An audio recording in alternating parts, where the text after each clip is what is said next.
Hello, today, whoops, that's the wrong screen. To your table of contents, we need to add, so let's see, yesterday you had symmetry on there. And then today you're going to add characteristics of graphs.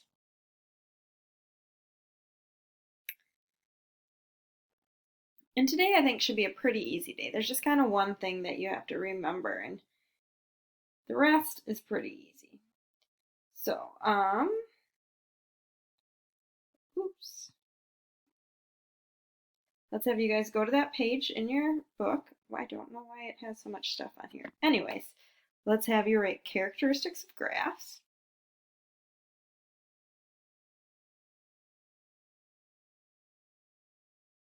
And you'll be using Desmos today. So I'll show you where you're going to bring that up to, but you'll be going to www.desmos.com. So we're going to talk today about absolute maximums,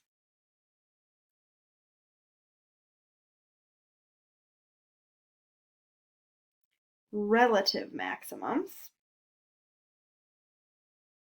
and I'm going to just put max there, absolute minimums, relative minimums, and then we're going to talk about periods where a function is increasing and decreasing.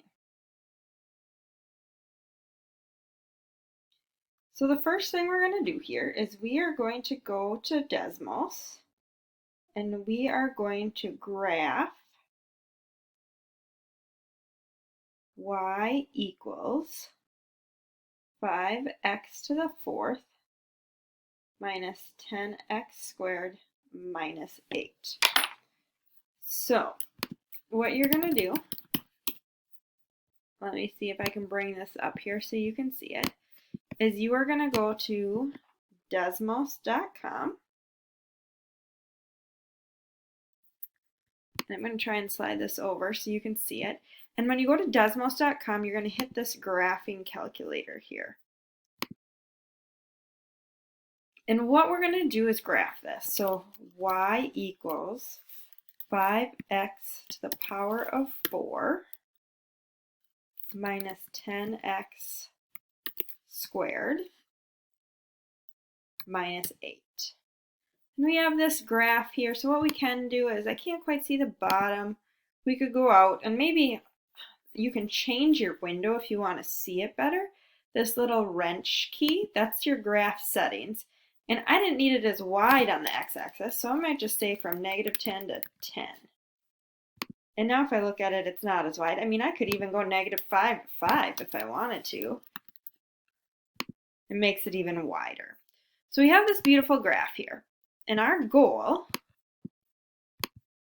I'm going to try and put these screens next to each other here. We'll see if this works. I don't know if it's going to, but you can see most of it right here. So we're going to sketch this. So in our notebooks, and we don't even need to sketch all the axes here. So in your notebook here, let's say we know this goes, kind of makes that W. And if you go to Desmos, we're going to click on maximums and minimums. So here, if I click on that point, this is -1, -13. What's here? We have 0, -8, and 1, -13. Okay, so I'm going to make this screen a little bigger. So now that we have our graph here, we'll be able to describe all this stuff. So absolute max is like the absolute highest. So that's the highest point on the graph. Where relative max, that's like a high point, but it's not the highest, where it goes from increasing to decreasing. And I think it's a little easier to see from the graph. So if we were to look at this, and 0, -8 looks like it's a maximum, but it's not the tallest the graph goes. So our absolute max, we would have to say that there's none because this graph keeps getting higher and higher. But we would say that there's a relative max. We'd say the relative max, and we use our y value to say it is at -8. And sometimes you'll see it say when x equals 0. But that height of that relative max is -8. Now our absolute minimum.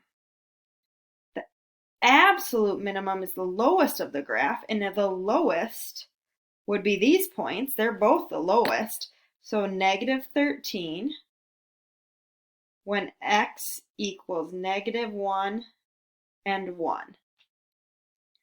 But there's no other relative minimum because it just keeps going up and up then. So our relative min, we'd say we're none. Now, periods of increase and decrease. We always use x values to describe.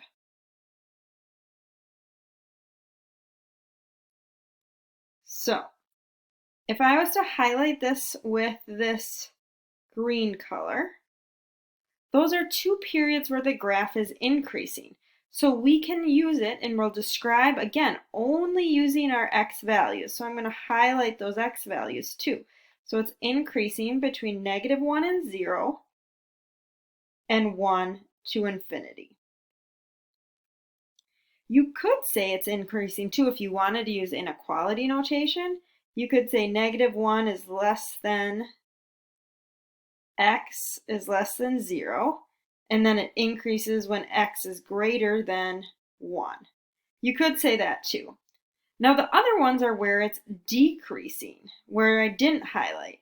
So using our notation, we'd say -infinity to -1, because again, we use that x value and it's decreasing anywhere before -1, and then it's also decreasing between 0 and 1.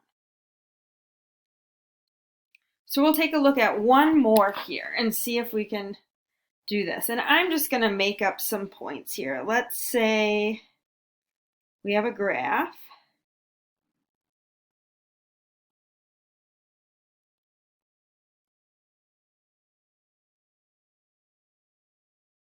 Okay, and so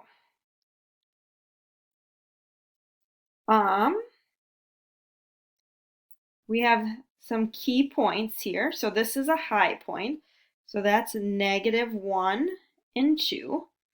We have a low point, we'll say it's right here. So 1, 2.5, and -1.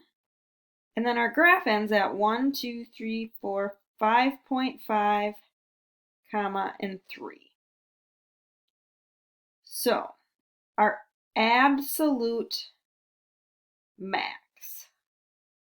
Well, the highest is at 3, because that's the highest point, the y value, when x equals 5.5.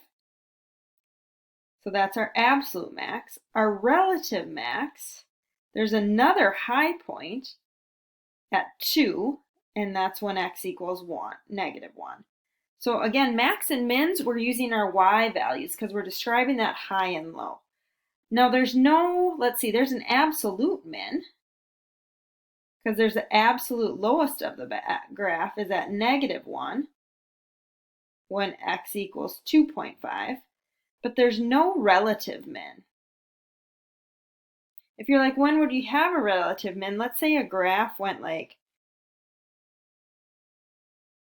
this. It would have no absolute minimum because it keeps going down, down, and down. But then right here, this would be a relative min. But it would have no absolute. Okay, so let's try these periods of increase and decrease on this one. So let's start with periods of increase. So I'm going to highlight on the graph, when is the graph going up? Right here, but also right there. So let's find this other point. This is -2 and 0. So we could use our interval notation and say -2 and -1.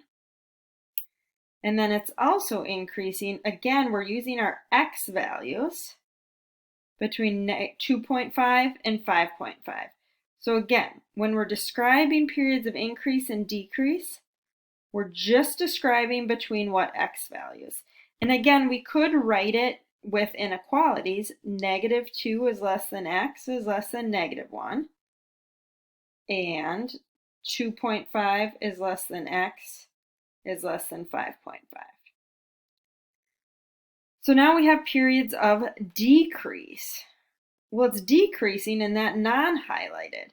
So again, we use our x values between an interval notation between -1 and 2.5. Or we can say -1 is less than x is -2.5. And we can write it that way. So the next thing you're going to do is there's an assignment on Delta Math for you to try.